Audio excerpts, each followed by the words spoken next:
Marami sa atin ang may masasayang alaala ng kabataan, lalo na ang mga panahon na tayo nasa eskwelahan o di naman kaya ay nasa labas ng bahay at nakikipaglaro sa mga kaibigan.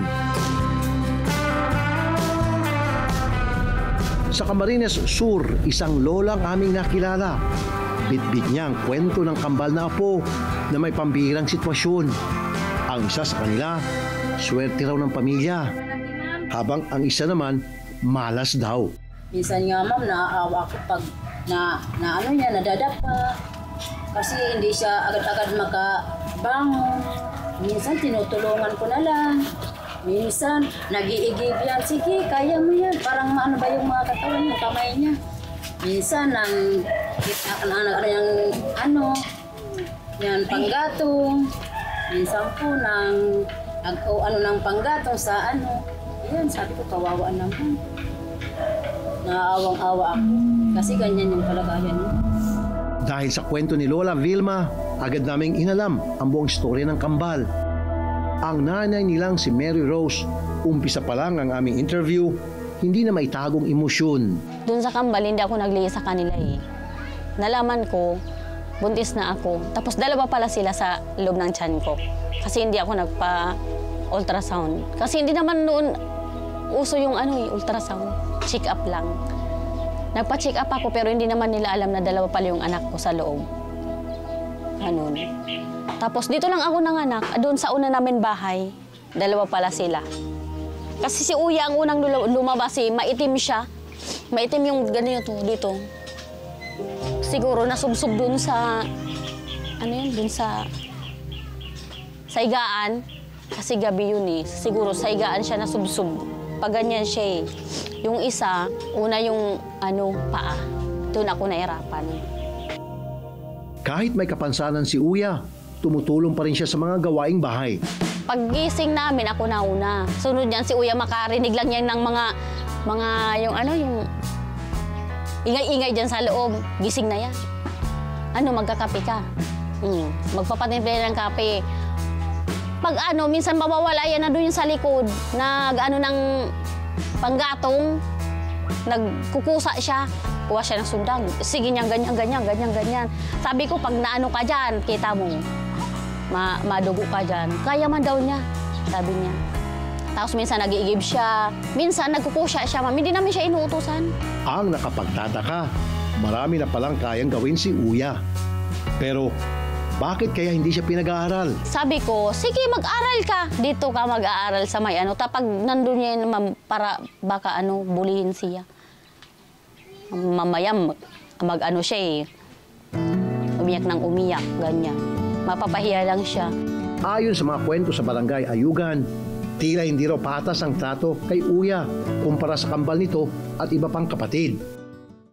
Hindi nga raw siya isinasama kapag aalis ang mag-anak.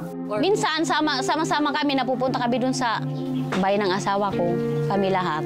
Tapos uwi na naman kami. Kasi ayaw naman niya masumama. Ayaw niya sumama kasi pag pupunta kami dun sa kabila, ayaw niya. Sa kabila ng kapansanan, kahit kailan, hindi pa raw napapatingin sa espesyalista si Uya. Sa halip, sa albularyo lang daw ito nailapit. Patirapi ko na siya, ma'am, sa albularyo. Kasi yung asawa ko may may tito na naggagamot din ng ganun. Kaya yun nakalakad. Tapos yung sa kamay niya nahuli. Pero tigtitirapi pa siya, ma'am. Nainto ngayon. Hindi daw nila kaya mapacheck up si Uya dahil sa kakulangan ng pera. Pero nung ang kakambal nitong si John Mark ang nagkasakit. Sinugod namin yan sa sa ospital. Talang 50-50 na yan, mami. Magkaiba kasi sila eh. Si John Mark kasi nag-aagaw buhay na. Kailangan na talagang isugod sa sa ospital. Si Uya kahit pwede siyang pa-check upan kahit anong araw, anong buwan. Hindi na kami nagpaligoy-ligoy pa. Si Uya ay agad na namin kinausap. Sa una, akalain mong masayahin ang bata. Pero ang lumabas sa aming panayam sa kanya, puro sama ng loob. Hindi po ako nag-aaral kasi bubulihan ako mga kalase ko. Sabi raw ni Lula ko. At ang kakambal ko po, nag-aaral siya. Ako hindi ako nag-aaral. Gusto ko mag-aral. Okay lang sa akin kasi mahirap. At nang tanungin namin kung sino ba talaga ang nag-aalaga sa kanya araw-araw, hindi ang mga magulang ang sagot niya. Mga ate ko po. Ang gising ko, nag-iigib ako. Tapos nag-iigatong po ako. Tapos naliligo na ako. Tinanong namin kung paano siya inaalagaan ng kanyang ina. Nakapanlulumo ang kanyang mga sagot. Sabi raw ni Mama, Uya, igib ka na. Minsan pa pinapasyal sila. Hindi ako sumasama. Ba't hindi ka sumasama? Ayaw mo sila. Ayaw mo sinasama ako ni Papa ko. Sabi naman na nagagalitan ako ng tanak-tanak. Gusto ko mo gumaling. Nasama ako ni Mama. Ako po, nag-aaral, gagalingan ko po. Kasi ang gisa ko sa kakambal ko, nag-iiskola. Kasi bully yun ang mga galasi ko. Para gumaan ang kanyang loob, inalam namin ang mga masasayang alaala niya tuwing nagdiriwang ng kaarawan. Pero lalong nakakadurog ng puso ang kanyang sinagot. Hindi ko alam. Ay, hindi mo alam kung kailan birthday mo? Bakit hindi mo alam? Meron ng birthday na ako. Alaman anda.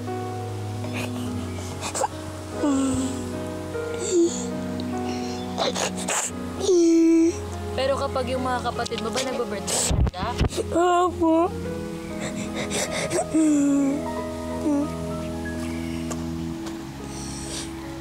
Panayam din namin ang kambal ni Kuya na itinuturing na swerte ng pamilya. Bagamat maikli lang ang pakikipag-usap namin sa kanya, ito naman ay malaman. Ako po si John Mart Balbina. 14 years old po. Kakambal ko po si Uya. Okay naman po kapatid ko si Uya pero nag-away po kami. Kanya po, naiya po ako. Gusto po mag-aaral.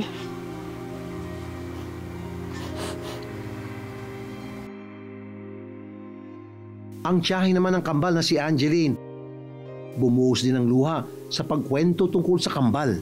Lumabas lang normal, kaso may time talaga na pagkambal is meron talagang sakitin. Tsaka, kumbaga, para sa akin kasi may pinapriority sa kambal. Yung isa napapabayaan sa higana, basa.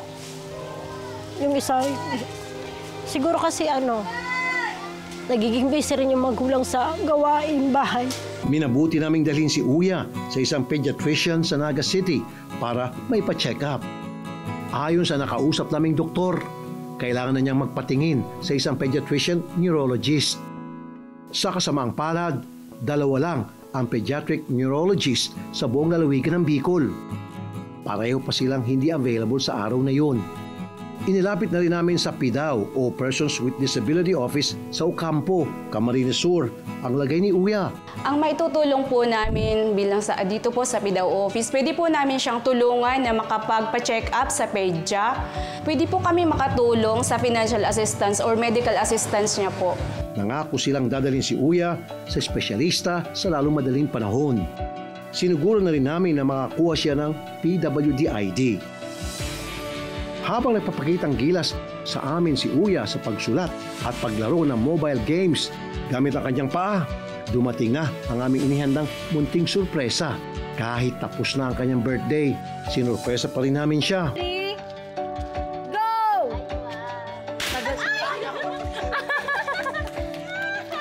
Nariyan ang simpleng lobo at mga pagkain at cake.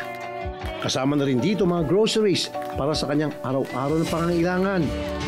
Nag-iwan na rin kami ng dagdag pang tulong para makapag-check up siya sa isang pediatric neurologist. Salamat po. Ngayon ko na narunatan. Itid po ako sa cake ko. May chicken, spaghetti. Bye-bye. Ang bawat bata sa ating mundo ay may karapatan. Kaakibat ng bawat karapatan nito ay ang pagmamahal na dapat ang mga magulang ang unang magbibigay. Ang pag-aarugang may dignidad at malaya sa pangutya kasi dapat sa tahanan nagsisimula.